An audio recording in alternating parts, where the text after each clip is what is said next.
At the emergency room, the cop said my wife was found half naked with her boss. The doctor looked me dead in the eye and whispered, "There's something more you need to know." That's when I realized I didn't lose a wife. I lost a mask, and I was about to burn every lie she ever told me to the ground. My name is Caleb Ross, and until this morning, I thought I had a decent life here in Spokane, Washington. I'm 42, a construction project manager who spent his adult life fixing broken things. Roofs, pipes, roads. But I couldn't fix the one thing I gave my soul to. My marriage. I was sipping coffee when her phone lit up. The message was meant for someone else. "Ethan's still asleep. I can still smell you. Last night was real.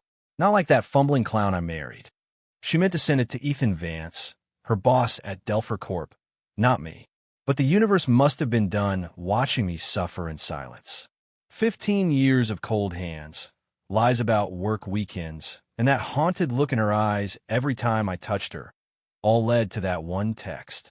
Her name's Vanessa, cold as a diamond necklace, and just as sharp. The worst part? Not the sex, not even the emotional cheating. It was how she and Ethan laughed about me. He thinks caulking a sink makes him a man. His hands smell like drywall. He makes love like he's reading IKEA instructions. She turned me into a punchline, and I swallowed that poison for years. Until this morning. So I did what I do best. I got to work. While Vanessa was out shopping with Kendra, Reed, Ethan's hotel room, I took every designer bag, every shoe, every silk thing I never saw her wear, and her wedding dress, and I turned them into a bonfire in our backyard. The smell of charred Chanel filled the air like a funeral. Our neighbors probably thought I was cooking ribs. They weren't entirely wrong. I was barbecuing a dead marriage. She pulled into the driveway just as the flames licked the sapphire necklace I spent 2 months' salary on. She walked in, fake smile primed.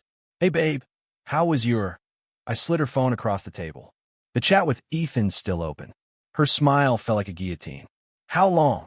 I asked. She opened her mouth, closed it, opened it again. Nothing. 3 months? 6? 8? I pressed. "Because these texts go back to last Labor Day. You remember what I was doing then? Working 70-hour weeks to cover your damn spa retreat." Vanessa stammered, went for the tears. I went for the jugular. "Go look outside," I said. She did, and screamed, "You burned my wardrobe. That's 40 grand in clothes." "No," I said, walking past her. "It was 40 grand. Now it's a cautionary tale. Before I left, I told her, I left something in the ashes. You want to dig for it?" She did. It was the ring. The same one I slid on her finger 15 years ago in front of God and everyone. She texted me that night. "We need to talk. Like adults." I texted back.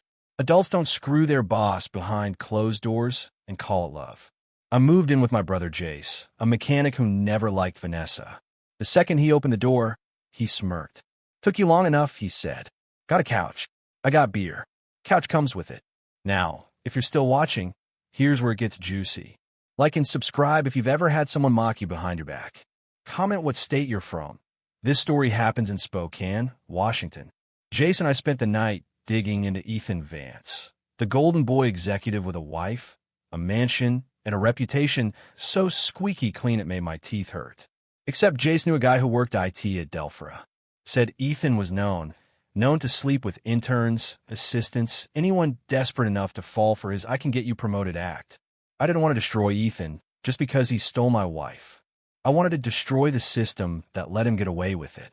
So I did what any wronged husband would do. I paid a visit to his wife. Her name was Dr. Celeste Vance, a pediatric surgeon, stone cold and brilliant. She didn't blink when I told her. "How long?" she asked. "Almost a year," I replied. She nodded. "Figures."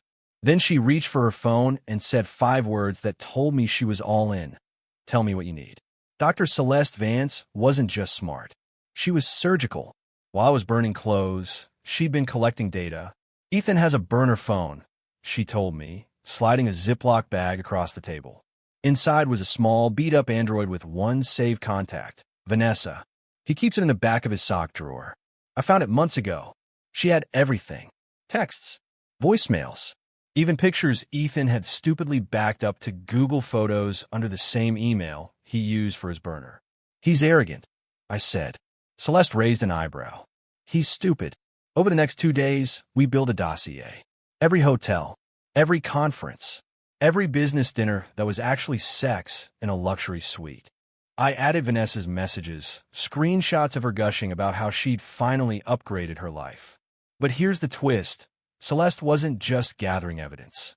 She was timing it.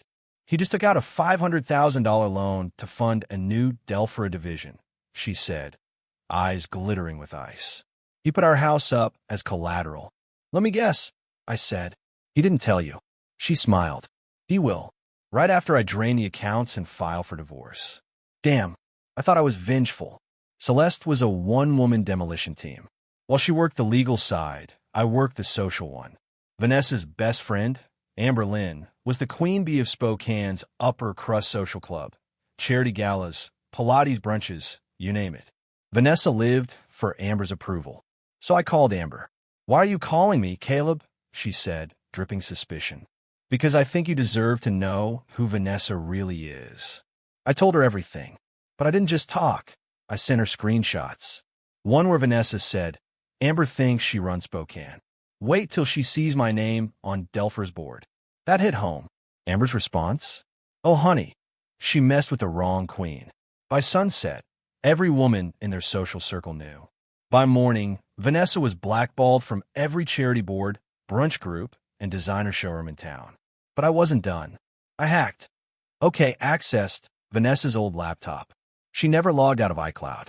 That gave me years of emails and private documents, including one that changed everything. A prenup. See, Vanessa had always bragged that if we ever split, she'd bleed me dry. But the prenup she'd signed, written by her first lawyer, stated that adultery voided her spousal claims. She only got the car and her personal effects. And get this, it had her signature. Dated. Notarized. Legal. I showed it to my lawyer. Game over, he said.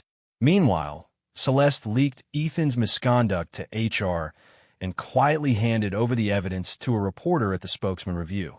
The story went live that Friday.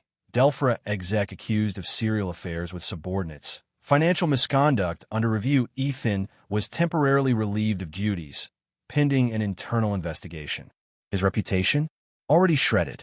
That night, Vanessa showed up at Jace's garage, sobbing in a hoodie like some broke college student. Caleb, I know you hate me. I have nothing left. I let her sit in the driveway. You wanted Ethan. Now you have him. Or do you? She looked down, ashamed. Or maybe just embarrassed. He blocked me, she whispered. Said I was a liability. I didn't say a word. Just walked back inside. Jace watched her through the window and shook his head. Never seen a wolf cry like a lamb. But the final twist? That came from Celeste. She found out something else. Ethan had a second bank account, one he used to hide bonuses and reimbursements. She had her lawyer subpoena it. Inside was over $180,000, money he'd been siphoning off contracts. He was going to leave me, she said, but not before making sure I walked away with nothing. Instead, he walked away with nothing.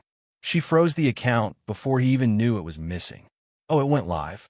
Not revenge porn. Just facts, screenshots, and a polite warning. This is what betrayal looks like. HR, the media, they're friends. It circulated like wildfire. Vanessa tried threatening me with a lawyer.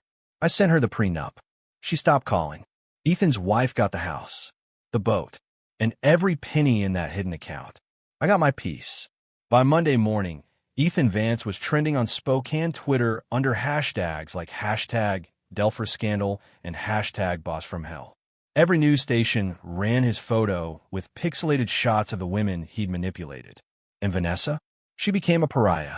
Her LinkedIn profile was flooded with comments calling her a homewrecker, a user, and worse. Her inbox filled with job rejection letters. Apparently, the HR departments of Spokane's upper firms do talk. Amber Lynn? She hosted a charity event that same week titled, Rebuilding Trust, Supporting Women Betrayed by Workplace Predators. Vanessa wasn't invited. But it wasn't just social shunning. Remember the penthouse Ethan bragged about? Delphra revoked his access card. He was escorted out by security in front of the entire executive staff. Lydia, his secretary, texted me. He looked like he'd been hit by a truck. He had a slow, calculated, four-wheel drive truck named Consequences. Meanwhile, Vanessa's fake stories started falling apart. She told her parents I was abusive, so I sent them everything: the texts, the emails, the voicemails. Her mom wrote me a letter. I'm ashamed of what my daughter has done. You deserve better. I'm sorry we didn't see it. Vanessa tried staying with them. They made her sleep in the basement. Then came the IRS. Turns out, Celeste had sent them a quiet little envelope. In it, Ethan's hidden accounts, his expense reports, hotel bills charged as client dinners. The IRS launched a review within a week. His lawyer called Celeste to negotiate. She didn't even take the call. And here's where the irony kicks in.